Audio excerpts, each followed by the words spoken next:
Viewers, आज सुबह ही कितना भयानक हादसा हो गया है और इस पूरे हादसे को देखने के लिए आप पूरी वीडियो अंत तक देखें। ओवर स्पीड के कारण आजकल ऐसे हादसे अक्सर देखे जाते हैं।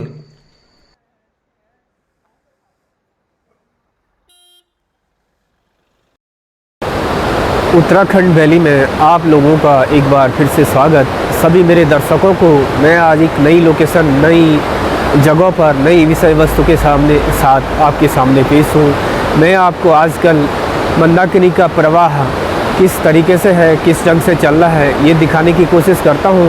2-3 दिनों की भारी बारिश के बाद आजकल फिर से वेदर कैसा है, यह भी दिखाने की कोशिश करता हूँ। और आज मैं अपने मुख्यालय रुद्रप्रयाग ज़िले में जा रहा हूँ। ऊखीमठ से मेरा प्रस्थान रुद्रप्रयाग ज़िले के लिए है। मुझे एक्चुअली अपने जीआईसी मनसूना विद्यालय ऊखीमठ क्षेत्र के अंतर्गत वहाँ से किसी कार्यक्रम में जो हमारा डाइट संस्थान रतोड़ा है वहाँ पर जाने का मौका मिला। हमारे प्रिंसिपल द्वारा हमें आदेशित किया गया कि आपको आज बाल सखा कार्यक्रम के तहत अपने ज़िले में, अपने रुद्रप्रयाग डाइट में, जिला प्रशिक्षण केंद्र में आपको प्रतिभाग करना है। तो उसके लिए मैं आज अपने घर से अभी रास्ते चला हूँ। लगभग 8 बजे का समय हो रहा है और कुछ ही देर में मैं आपको विभिन्न रास्तों में, विभिन्न जगहों को, विभिन्न सुंदरता, यहाँ पर प्राकृतिक सुंदरता, यहाँ के दृश्यों को दिखाते हुए अपने डाइट रुद्रप्रयाग में जाऊँगा। वहाँ से भी आपको वहाँ की लोकेशन, वहाँ की मीटिंग में प्रतिभाग करने का कार्यक्रम आपको दिखाऊँगा। तो आप अपने इस ब्लॉग में पूरे बने रहेंगे और पूरे जो मेरा ऊखीमठ से रुद्रप्रयाग का ट्रैक है, रुद्रप्रयाग की जो आज की कार्यक्रम में प्रतिभाग करने का जो भी वहाँ पर कार्यक्रम होगा वो आपको दिखाऊंगा। तो चलिए व्यूअर्स, आपको फिर रास्ते में विभिन्न प्राकृतिक चीज़ों को, यहाँ के दृश्यों को दिखाते हुए चलते हैं। 3 और 4 दिन की भारी बारिश के बाद आज फिर से मौसम सुहावना हो गया है। तो चलिए आपको लेकर चलते हैं। रास्ते में जितनी भी चीज़ें आपको दिखाने लायक होंगी मैं आपको दिखाऊंगा। तो चलिए आगे बढ़ते हैं। अभी कुछ देर पहले मैंने आपको अपने जाने के प्रस्थान के बारे में बताया कि मैं आज कहाँ जाने वाला हूँ। तो थोड़ा सा नदी के ज़्यादा साउंड के कारण आवाज़ स्पष्ट नहीं आ पाई, लेकिन अब मैं आपको आगे का वृतांत, आपको सारा सिस्टम, सारा यहाँ का क्या क्या परेशानियां आजकल बरसात के बाद आई हैं वो दिखाता हूँ। मेरे सभी प्रिय व्यूअर्स ये जरूर जानते होंगे, जो आपको सामने में ये पुल दिखा रहा हूँ, यही पुल केदारनाथ को जोड़ता है। तो इसमें कुछ बरसात के कारण कटाव हो गया था। पुल के नीचे जो फाउंडेशन, जो नींव थी, वहां पर कटाना आप देख पा रहे होंगे। इस प्रकार से इधर उधर पानी ने अपना कटाव करके पुल को जर्जर स्थिति में ला दिया। इसलिए ये पुल काफी टाइम तक बंद रहा। व्यूअर्स, अब ये पुल आज और कल में खुलने वाला है, तो यहाँ से छोटे छोटे वाहन जा सकेंगे।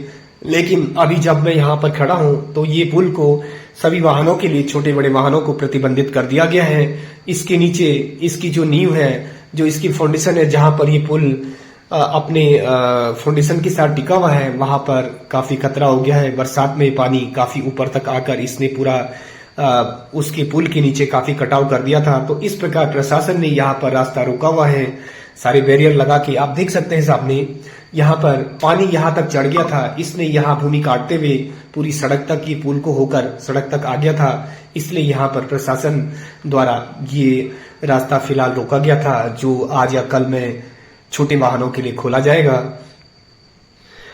जैसा कि व्यूअर्स, मैं अपने लगभग हर वीडियो, हर ब्लॉग में दिखाता हूँ, वर्षा काल में जो हमारा ये पहाड़ है ये दरकने लगता है, जहां तहां चट्टानें खिसकती हैं। लेकिन बरसात के महीने को अगर छोड़ दिया जाए तो यहाँ पर जो हमारी केदार वैली, जो हमारा उत्तराखंड देवभूमि है, वो सबसे अच्छी जगह मानी जा सकती है।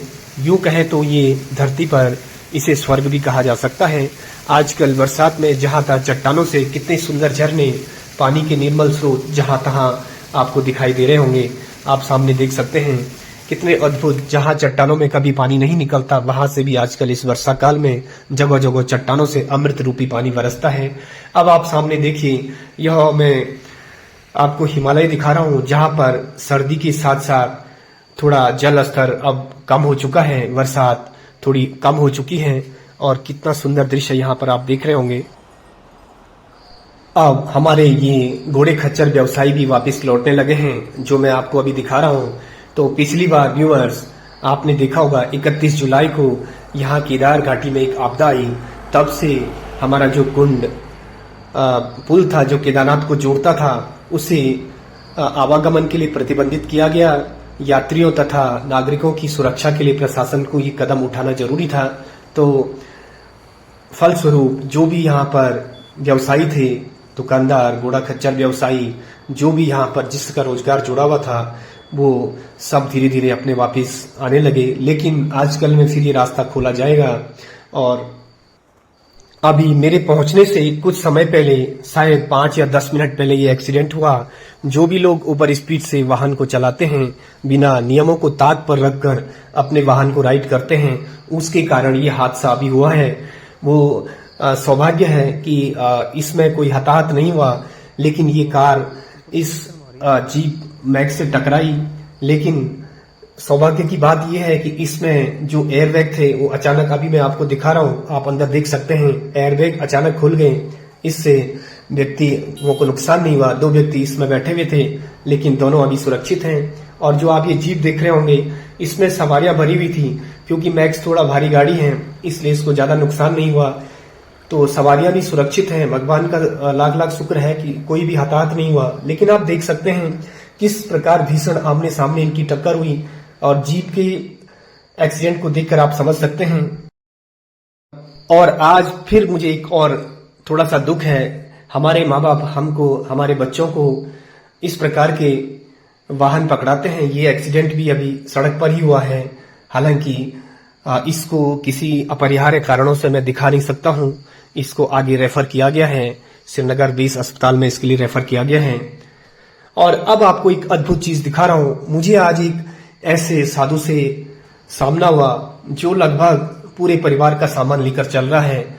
और इससे पूछताछ करने की मैंने अभी कोशिश की, तो ये मुझसे चिढ़ गए हैं और ये पूरा सामान एक एक करके हर 10-10, 15-15 मीटर सारा सामान ले जाकर बारी बारी से सारे सामान को ले जाने के बाद इस प्रकार की यात्रा केदारनाथ से कर रहे हैं। ये मेरी समझ से परे है। मैंने इनसे पूछने की कोशिश की, लेकिन इनका जवाब कुछ आक्रामक था, इसलिए इसको छोड़ते हुए चलिए आगे आपको आज फिर यहाँ की सुंदरता दिखाते हुए आगे बढ़ते हैं। अब आप सामने देखिए, ये नदी केदारनाथ से बहकर इसका प्रवाह पथ आप देखिए। यह जाकर कुछ ही दूर में रुद्रप्रयाग में मंदाकिनी और अलकनंदा का संगम होगा। और थोड़ा सा जल प्रवाह आजकल कम हो गया है।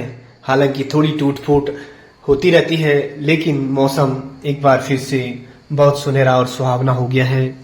और आपको ये दिखाते हुए इस नदी को, ये दिव्य नदी जो कि केदारनाथ से निकलती है, चोराबाड़ी ग्लेशियर केदारनाथ के ऊपर हिमालय में स्थित है, उससे ये नदी निकलती है। यद्यपि इस नदियों के साथ बहुत सी नदियां इसमें समाहित होकर मंदाकिनी का रूप लेती हैं। चाहे मधुगंगा हो, चाहे काली गंगा हो, चाहे किसी भी प्रकार की, चाहे बालखिला नदी हो, अलग अलग नदियों के इसमें कोलैबोरेशन होने से, अलग अलग नदियों के इसमें आ जाने से इसका पानी का जल स्तर बढ़ता हुआ जब यह मंदाकिनी अलकनंदा में जाकर मिलती है, तो इसका प्रवाह पथ चौड़ा होता है और इसका आवेग भी धीरे धीरे शांत हो जाता है। मेरे सभी प्रिय व्यूअर्स, आप देख पा रहे होंगे, मैं अपने चैनल उकीमठ वैली के माध्यम से आपको बार बार हर चीज, यहाँ की जितनी भी खूबसूरत वादियां, जितनी भी यहाँ पर स्थानीय विशेष क्षेत्र, विशेष गांव होते हैं, धार्मिक स्थानों के अलावा यहाँ की जितनी भी प्राकृतिक संपदाएं हैं, वो दिखाता रहता हूँ। और आप देख रहे होंगे कितना सुंदर और सुहावना मौसम हमारे उत्तराखंड देवभूमि की केदार घाटी में है। आप भली भांति देख पा रहे होंगे। और इतना अद्भुत दृश्य आप सामने देखिए, किस तरीके से हमारे हिमालयों पर बादल छाए हुए हैं, बादल अपने चितरे हुए हैं, और जो कि यहाँ की प्राकृतिक सुंदरता को इन्हांस करते हुए और अधिक खूबसूरत बनाते हैं।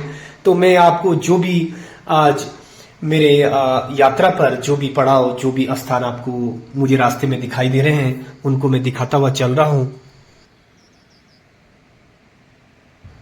आप तो व्यूअर्स जानते ही होंगे, किसी भी वीडियो और ब्लॉग को बनाने में कितना समय लगता है। कितना प्रयास, कितनी मेहनत और कितना एफर्ट के बाद आपको हम अपना एंटरटेनमेंट करने के लिए यहाँ के खूबसूरत दृश्य और विभिन्न प्रकार की घटनाएं आपको दिखाते हैं और आप अपना सहयोग हमेशा देते हैं। इसी प्रकार आप मुझे अपना सहयोग देते रहेंगे तो मैं अपने कार्य क्षेत्र, अपने इस क्षेत्र में और बेहतर आपको दिखा पाऊंगा। यहाँ की जितनी भी कलकल करती हुई नदियां, झरने, जितनी भी सुंदरता यहाँ पर है वो बार बार मैं आपको दिखाता रहता हूँ। और आप हम प्लीज अगर वीडियो पर नए हैं सब्सक्राइब कीजिए। यदि आप पहले से सब्सक्राइबर हैं तो प्लीज पूरा वीडियो देखकर पूरा आनंद लें, आधी अधूरी वीडियो छोड़कर स्किप ना करें। इसी आशा के साथ आपको फिर आगे और अधिक खूबसूरत दृश्यों को दिखाते हुए आगे चल रहा हूं। आप पूरे वीडियो पर बने रहेंगे और देखेंगे कि किस तरीके से हमारी उत्तराखंड देवभूमि केदार वैली, ऊखीमठ वैली में किस प्रकार का अलग अलग प्रकृति से भरा हुआ खजाना यहाँ पर है। आप देखते रहिए और पूरी वीडियो का आनंद लेते रहें। और इस बार की आपदा, इस बार की बारिश में आप देख सकते हैं, ये आपके सामने वो सुरंग है जो रुद्रप्रयाग जिले से होकर ऊखीमठ केदार वैली को जोड़ती है। इस पर आजकल ट्रीटमेंट का कार्य चल रहा है।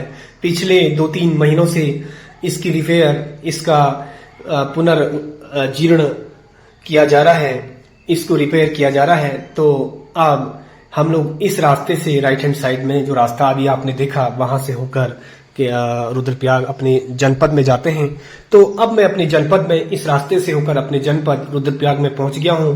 और व्यूअर्स, आपके बाहर के व्यूअर्स को एक चीज बताऊं, या सभी स्थानीय लोगों को जिनको मालूम नहीं है, रुद्रप्रयाग जनपद हमारे मुख्यालय से लगभग, ऊखीमठ वैली से लगभग 40-45 किलोमीटर दूर है।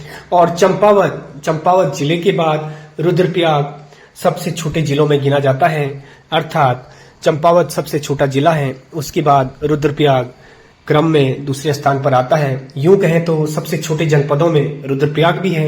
यहाँ पर आप देखते हैं, अब ये मैं आपको अलकनंदा दिखा रहा हूँ। मैं बद्रीनाथ राजमार्ग पर आगे की ओर जा रहा हूँ, लेकिन अभी मैं क्या देखता हूँ, ये 3-4 लोग जो यहाँ पर आप देख पा रहे होंगे, ये मेरे सब्सक्राइबर और व्यूअर्स भी हैं जो कि पंजाब से हैं। ये अचानक इनसे मेरी मुलाकात हुई। आप देखिए, पंजाब से आकर यहाँ पर ही कितना एंजॉय कर रहे हैं। लेकिन व्यूअर्स, एक चीज बता दूं, कभी कभी इस काम में थोड़ा सा रिस्क होता है। ऐसे पहाड़ों पर बाहर के जो लोग होते हैं, ऐसे नदियों के मुहानों पर, ऐसे झरनों पर जितना सावधानी से चलें उतना बेहतर है। ये यहाँ पर प्राकृतिक रूप से स्नान कर रहे हैं, लेकिन इस सारे प्राकृतिक खूबसूरत झरने का आनंद ले रहे हैं। और भगवान इनकी यात्रा सफल करे। ये यहाँ से अब आगे बद्रीनाथ की ओर निकलेंगे। तो मुझे बड़ा अच्छा लगा कि मेरे कुछ व्यूअर्स मुझे मिले और मैंने उनको थोड़ा सा शूट करने की कोशिश की, और वो भी शायद इस वीडियो को देखेंगे। तो मुझे उनसे उम्मीद है, क्योंकि मेरे व्यूअर्स और सब्सक्राइबर हैं, इस वीडियो को, अपनी वीडियो को या अपनी समझ कर इस वीडियो को अधिक से अधिक शेयर करें, ताकि हमारे उत्तराखंड देवभूमि की जो प्राकृतिक सुंदरता और खूबसूरत यहाँ पर झरने और हिमालय हैं, जो यहाँ की अद्भुत संपदा है, उसे दिखाते हुए सभी को दिखाने की कोशिश करें। और व्यूअर्स, अब आपको मैं लेकर आ गया हूँ जिला प्रशिक्षण केंद्र रतोड़ा, जहां पर कि मुझे अपने स्कूल के कार्यक्रम में बाल सखा कार्यक्रम के तहत प्रतिभा करना था। तो लीजिए, आप उसकी एक छोटी सी सारांश कहें या छोटा सा आप मीटिंग में जो भी यहाँ पर कार्यक्रम हुआ वो दिखाते हैं और उसको देखिए। पेरेंट्स का दबाव हो गया, समुदाय का दबाव, ये भी नहीं, इसका बच्चा कर रहा है तो मेरा भी करें, पेरेंट्स की ये भी मनोधारणा है। तो उन पेरेंट्स को भी सेंसिटाइज करने का काम। आपको यहाँ पर एक कार्यशाला है, बहुत बड़ी कार्यशाला है, तो उसमें एक सत्र जो है बाल सखा का, और आप सभी के द्वारा जो हमें इनपुट्स मिले हैं वो रखे जाएंगे। और आप लोग निश्चिंत होकर जाइए कि आप लोगों को हमारी तरफ से किसी भी प्रकार का कोई असहयोग नहीं होगा। तो प्लीज, मैं तो ये सत्र करने थे क्योंकि मैं नहीं चाहती आप लोग ठंडे समय से। और व्यूअर्स, अब कार्यक्रम समाप्त होने के बाद जिला प्रशिक्षण केंद्र रतोड़ा रुद्रप्रयाग से मैं वापस अपने घर की ओर आ रहा हूं, और यहां पर फिर से बेहतरीन खूबसूरत झरने आपको दिखा रहा हूं, जहां पर बाहर के कुछ पर्यटक यहां पर एंजॉय करते हुए दिखाई दे सकते हैं। कितना बेहतरीन नजारा यहाँ पर है, आप देख सकते हैं। और क्योंकि शाम होने वाली है, अब मैं अपने घर वापसी की ओर आ गया हूँ। ये शाम का एक छोटा सा दृश्य है, छोटा सा एक वीडियो है जो हमारी ऊखीमठ वैली, हमारी केदार वैली को बहुत बेहद खूबसूरत बनाता है। आप उसे पूरा देखकर एंजॉय कर सकते हैं। तो व्यूअर्स, पहले हर ब्लॉगों की तरह, हर वीडियो की तरह फिर से अब आपसे विदा लेने का वक्त आ गया है। तो अब अपनी वीडियो को यहीं पर हम लोग समाप्त करते हुए अपने घर की ओर मैं निकलूंगा और आप सभी का सहयोग इसी प्रकार बना रहे, इसके लिए आप सभी व्यूअर्स, आप सभी प्रिय सब्सक्राइबरों तथा दर्शकों का एक बार फिर ओम की तरफ से प्यार भरा नमस्कार। और मिलते हैं व्यूअर्स फिर अगले विषय वस्तु के साथ, अगले कंटेंट के साथ, अगले विषय